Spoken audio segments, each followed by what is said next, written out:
साहब, जैसे ही रात को 1 बजते हैं, पता नहीं वो कुत्ता उस कुएं में देखकर जोर जोर से भौंकने लगता है। बचाओ बचाओ, मुझे बाहर निकालो।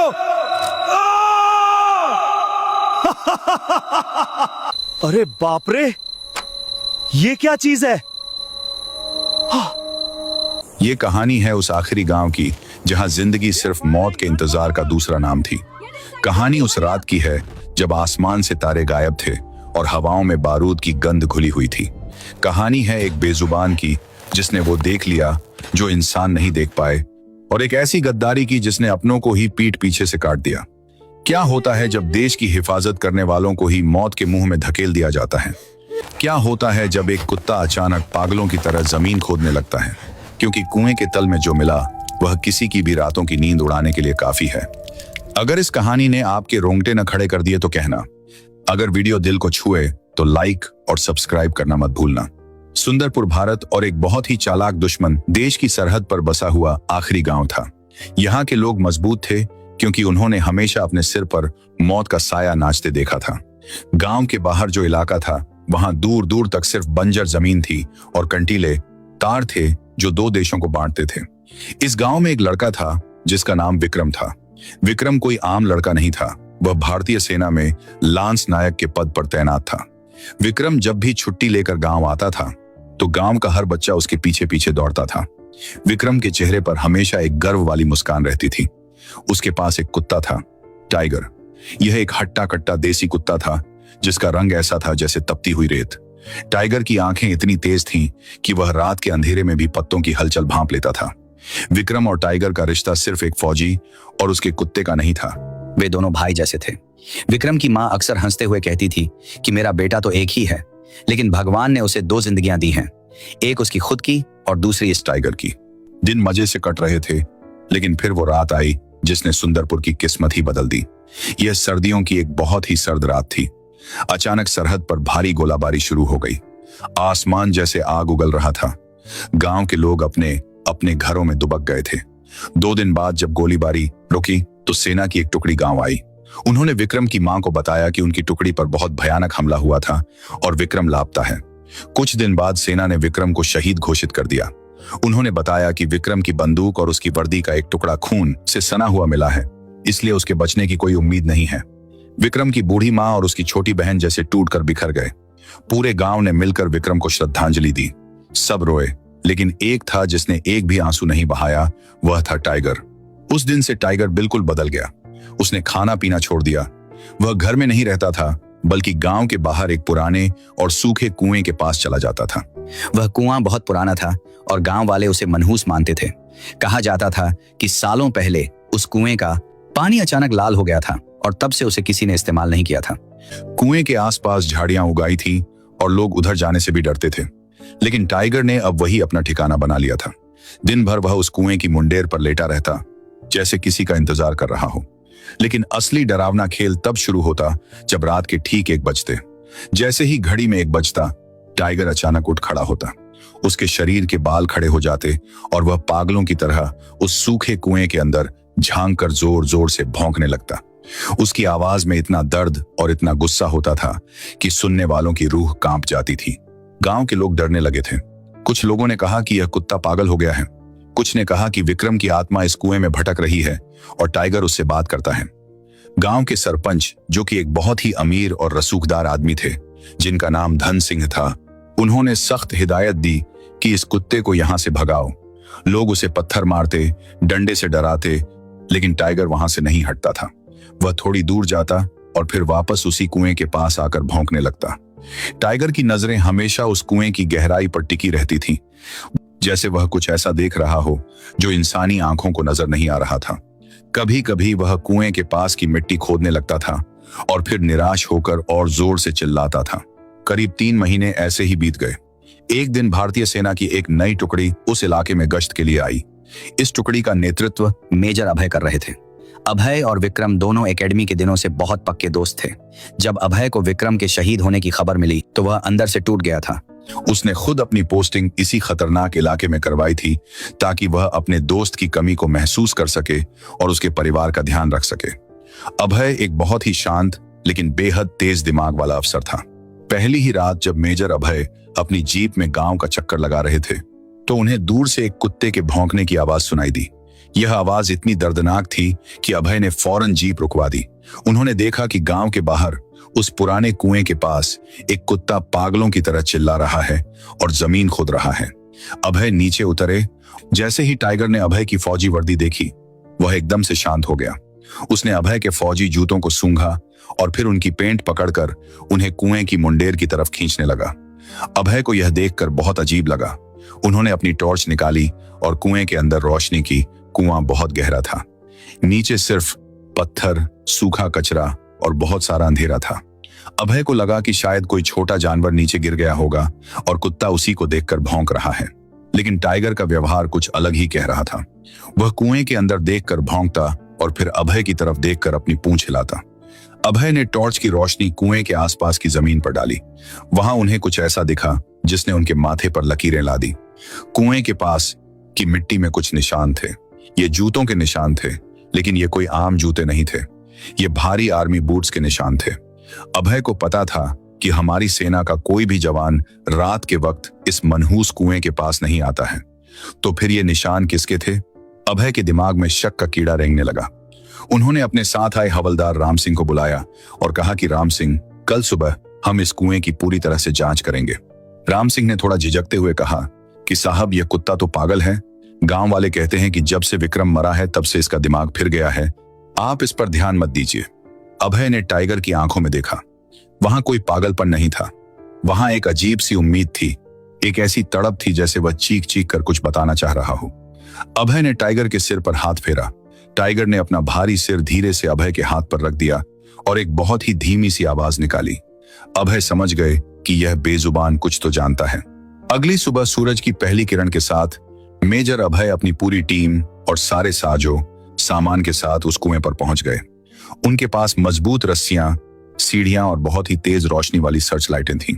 जब गांव वालों को पता चला कि सेना कुएं की जांच कर रही है तो वहां भीड़ जमा हो गई।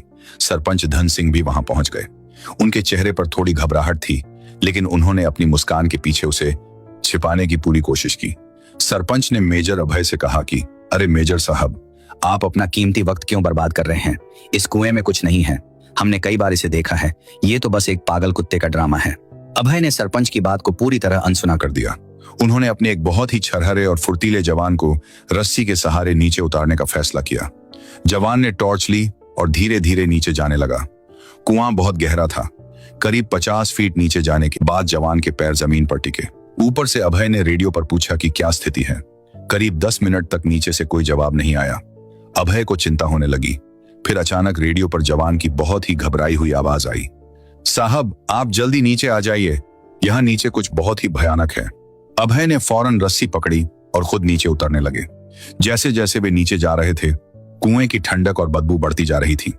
जब अभय नीचे पहुंचे तो जवान ने अपनी टॉर्च एक दीवार की तरफ कर रखी थी। अभय ने देखा कि कुएं की वह दीवार पूरी तरह से पत्थरों की नहीं बनी थी। वहां एक हिस्से में लकड़ी के बड़े बड़े तख्ते लगे हुए थे। तख्तों पर बहुत ही सफाई से मिट्टी का लेप लगाया गया था ताकि वह बिल्कुल कुएं की दीवार जैसा दिखे। अभय ने अपनी कुल्हाड़ी निकाली और उस तख्ते पर जोर से वार किया। तख्ता टूट गया और उसके पीछे से जो दिखा उसने अभय की सांसें रोक दी। वहां एक बहुत ही लंबी और पक्की सुरंग थी। सुरंग के अंदर हल्के लाल रंग के छोटे छोटे बल्ब जल रहे थे और बिजली के तार बिछे हुए थे। यह कोई आम सुरंग नहीं थी। अभय समझ गए कि यह सुरंग सीधी दुश्मन देश की सीमा की तरफ जा रही है। उन्होंने तुरंत अपने जवानों को नीचे बुलाया और सबको अपनी बंदूकें तैयार रखने का आदेश दिया। वे सब बहुत ही सावधानी से उस सुरंग के अंदर घुसे। सुरंग में हवा बहुत कम थी और एक अजीब सी सड़ांध आ रही थी। करीब 200 मीटर अंदर चलने के बाद सुरंग थोड़ी चौड़ी हो गई और वह एक बड़े से तहखाने में बदल गई। उस तहखाने का नजारा देखकर अभय के रोंगटे खड़े हो गए। वहां एक बहुत बड़ी मेज रखी थी जिस पर बड़े बड़े नक्शे फैले हुए थे। एक तरफ हाई फ्रीक्वेंसी वाले रेडियो सेट रखे थे और दूसरी तरफ भारी मात्रा में बारूद और हथियार रखे थे। अभय ने नक्शों को ध्यान से देखा। उन नक्शों पर हमारी सेना के हथियारों के गोदामों, पानी के टैंकों और रसद सप्लाई करने वाले रास्तों पर लाल रंग से निशान लगाए गए थे। यह बिल्कुल साफ था कि यहां बैठकर कोई बहुत ही खतरनाक साजिश रच रहा था। यह एक बहुत बड़ा स्लीपर सेल था जो देश की जड़ों को खोखला कर रहा था। अभी अभय इन नक्शों को देख ही रहे थे कि तभी उन्हें एक बहुत ही धीमी सी आवाज सुनाई दी। यह आवाज तहखाने के एक अंधेरे कोने से आ रही थी, जैसे कोई दर्द से कराह रहा हो या किसी चीज को खुरच रहा हो। अभय ने अपने जवानों को इशारा किया और वे सब उस कोने की तरफ बढ़े। वहां एक छोटा सा लोहे का दरवाजा था जो बाहर से बंद था। अभय ने ताला तोड़ा और दरवाजा खोला। अंदर जो था उसे देखकर अभय के हाथ से टॉर्च छूटकर गिर गई। वहां एक आदमी जमीन पर पड़ा था। उसके हाथ और पैर भारी जंजीरों से बंधे हुए थे। उसके कपड़े पूरी तरह से फट चुके थे। बाल और दाढ़ी बहुत बढ़ गई थी और उसके शरीर पर कोड़ों से मारे जाने के गहरे निशान थे। वह आदमी बहुत ही कमजोर हो चुका था। जब अभय ने उस आदमी का चेहरा देखा तो उनकी चीख निकल गई। विक्रम। वह आदमी कोई और नहीं बल्कि लांस नायक विक्रम था, जिसे 3 महीने पहले शहीद मान लिया गया था। विक्रम जिंदा था, लेकिन उसे यहां नर्क जैसी जिंदगी दी जा रही थी। विक्रम ने जब बहुत मुश्किल से अपनी आंखें खोली और सामने अपने दोस्त अभय को फौजी वर्दी में देखा तो उसकी आंखों से आंसू बहने लगे। उसने कांपते हुए होंठों से कहा कि अभय, मुझे पता था कि टाइगर किसी न किसी को जरूर लाएगा। विक्रम की आवाज इतनी कमजोर थी कि अभय को उसके मुंह के पास कान ले जाना पड़ा। अभय ने रोते हुए विक्रम को गले लगा लिया और फौरन उसकी जंजीरें काटने का आदेश दिया। विक्रम ने थोड़ा पानी पिया और फिर जो राज उसने खोला उसने सबको हिलाकर रख दिया। विक्रम ने बताया कि 3 महीने पहले उस रात कोई हमला नहीं हुआ था, बल्कि उसे गश्त के दौरान कुछ लोगों ने धोखे से पीछे से वार करके बेहोश कर दिया था। और वे लोग दुश्मन के सैनिक नहीं थे, बल्कि वे अपने ही गांव के लोग थे। विक्रम ने बताया कि इस पूरे जासूसी नेटवर्क और हथियारों की तस्करी का मास्टरमाइंड कोई और नहीं बल्कि गांव का सरपंच धन सिंह था। धन सिंह पैसों के लालच में देश का सौदा कर रहा था। विक्रम को इस सुरंग के बारे में पता चल गया था, इसलिए धन सिंह ने विक्रम को रास्ते से हटाने का प्लान बनाया। उसने विक्रम को मरा हुआ घोषित करवा दिया और उसे यहां इस तहखाने में कैद कर दिया ताकि वह विक्रम से सेना की खुफिया जानकारी उगलवा सके। लेकिन विक्रम ने एक सच्चा फौजी होने के नाते अपना मुंह नहीं खोला और 3 महीने तक यह जुल्म सहता रहा। विक्रम ने अभय का हाथ बहुत जोर से पकड़ा और कहा कि अभय, हमारे पास बिल्कुल वक्त नहीं है। आज रात को दुश्मन देश के करीब 100 खतरनाक आतंकी इसी सुरंग के रास्ते भारत में घुसने वाले हैं। वे लोग हमारे सबसे बड़े मिलिट्री बेस को उड़ाने की तैयारी में हैं। धन सिंह उन्हें यहां से रास्ता दिखाने वाला है। अभय ने तुरंत अपनी घड़ी देखी। रात के 11 बजने वाले थे। अभय का खून खौलने लगा। उसने फौरन अपने वायरलेस सेट पर हेडक्वार्टर को संपर्क किया।